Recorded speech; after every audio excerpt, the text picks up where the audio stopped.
What's up, ladies and gents? This is another episode of the Get a Life podcast here at One Up Games in Mesa, Arizona. I'm Nick. This is Tim. And today it's almost Christmas, and it could be even after Christmas after you've watched this. But sometimes we kind of get deep and we talk about things that like anger us. But really, when it comes down to it, we really love our store. We love our customers. We love this place dearly.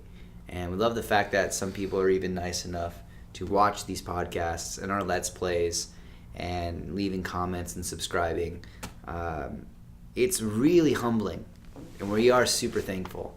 So today we're going to be talking about reasons we love One Up Games, our store, which is basically it's an extension of Tim and myself. So Tim, before we start, man, Merry Christmas, brother. Merry Christmas. Love this man. He's so freaking knowledgeable, and this place wouldn't be here. Oh shit, I'm spilling. Wouldn't be here. Hey, we just said don't spill on the Mac. Wouldn't be here without him. Oh, jeez, man. It's a little bit. Gotta get a towel. And now I got a sweatshirt, bro. What's some of the reasons why you're thankful for the store and why you put in 70 hours, 80 hours a week coming back here? Specifically why I'm thankful for the store, or just things I'm thankful about that pertain to the store? All the above. All right, so I would say the biggest thing I'm thankful about is just that there were people out there that believed in me, believed in you, who supported us through this whole thing, whether it was just through their time or through their money or through whatever, just people that believed in us, because to a lot of people you tell them you want to open up a game store and the initial reaction is just, that's the stupidest thing I've ever heard. I don't ever work. But there were people that believed in me and in you that supported us with loans, with money, with just support, just thoughts, just kind words, and that's the biggest thing that I'm thankful for in all of this. It really goes far. I mean, of course, there's all of that. Things that excite me about the store, I would say, is the unpredictability. Not knowing what's going to come through those doors at any moment. And I'm weird because I don't just collect games. And it's really hard to collect games once you become a store owner. I like other things too, and it's so nice because we have freaking amazing customers who know that I'm like quirky and weird and I like a bunch of random weird shit. And they'll come here and they it's so crazy because I used to watch videos about people like giving stuff to like YouTubers and whatnot. And we're not even YouTubers really. I mean, we're on YouTube, but we're not huge by any means, and we never will be. But for people to bring stuff in and just be like, dude, I know that you're into this, and just give it to you. But not even just like the gifts, because that's awesome and it's really cool. It's just like, if we're like getting low on Super Nintendo games, or we're getting low on Sega Genesis stuff, and then you get that awesome trade, and someone's just got a box and they're carrying it in, and I don't ever want to lose that excitement, not knowing what they're going to put on the counter. And you go and you reach, and it's always great when you look at that first game, and it's just like it's a Contra, or it's a Conker's Bad Fur Day. And it's not just because the fact that it sells well in the store, it's because it is getting harder to find this stuff. It's always good when you look in that tote and it's pretty much anything except original Xbox and PlayStation 2. Like, it's dope to find your heart Dreamcast drops. shit. Yeah, when it's that. But yeah. No, it's really sweet to talk to the people because they understand. Like, they might be coming on hard times, like financially, and we've all been there. I've sold games because I needed bills. I needed bill money, and you didn't want to do it. And if we can help them, like, realize, it's just like you do, and we know, and you could sell this stuff like on eBay and make more money, but that takes time. We understand that. You're here now. We're going to do the best we can.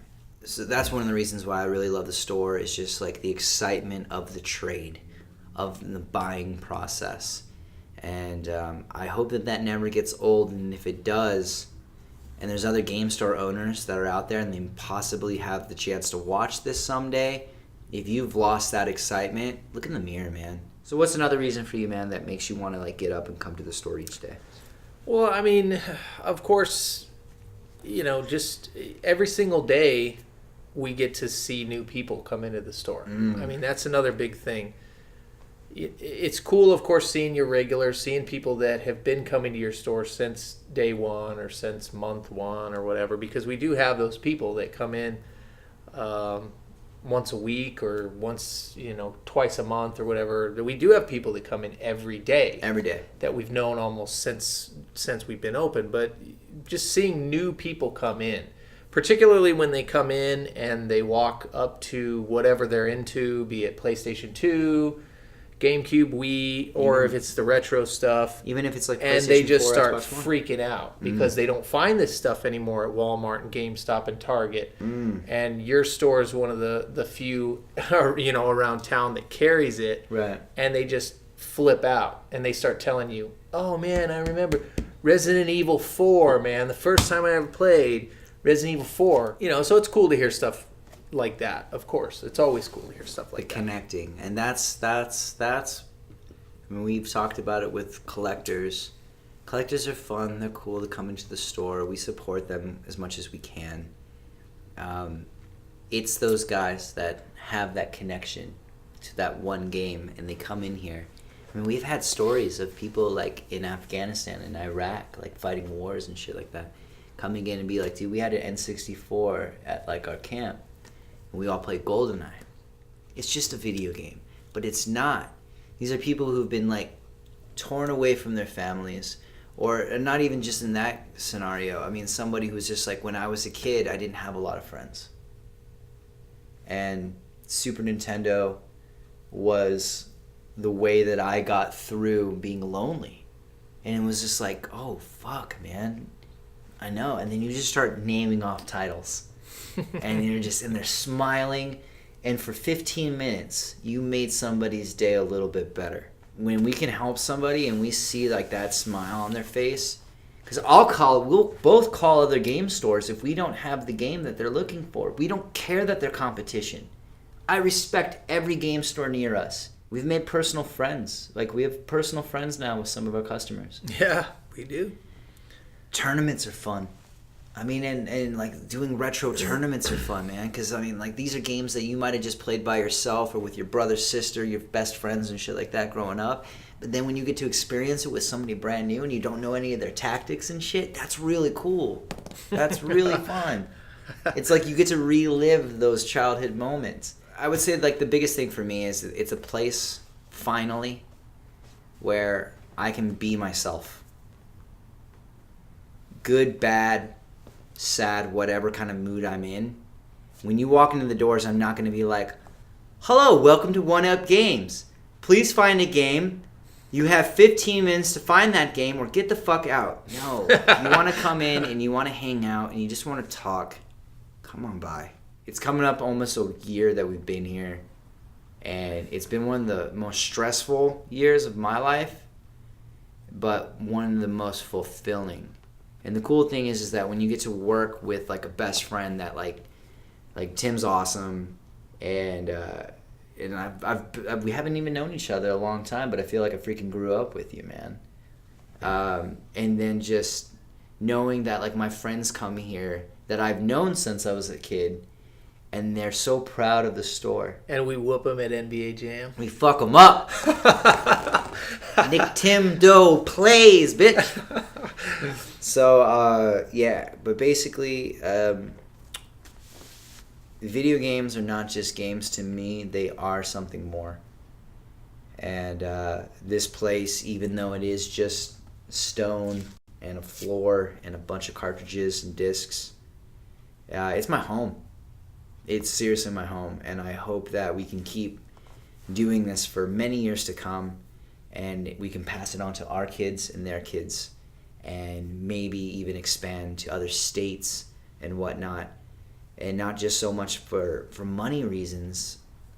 Of course, everybody wants to be just, like comforting with the money that they're making and whatnot, but it's just so that we can kind of change what a game store should be like. It shouldn't be just you come and you buy the items that you want. It should be a place where you can feel like you're connecting with somebody. I just want to finish it off by saying Merry Christmas to everybody, and that It is like, I don't want to get too sappy because we are a really loose, kind of like crazy, like fucked up show. But if you have a dream, seriously, like it is really worth it to go after it. But just know that it is super hard to get there, and you have to put in the time, in the sacrifice. And even though we're really happy, there is tons of sacrifice. Your family, your friends, your health. But in the end, like if you feel good at the end of the day before you go to sleep, that's what it's all about. So Merry Christmas, you guys.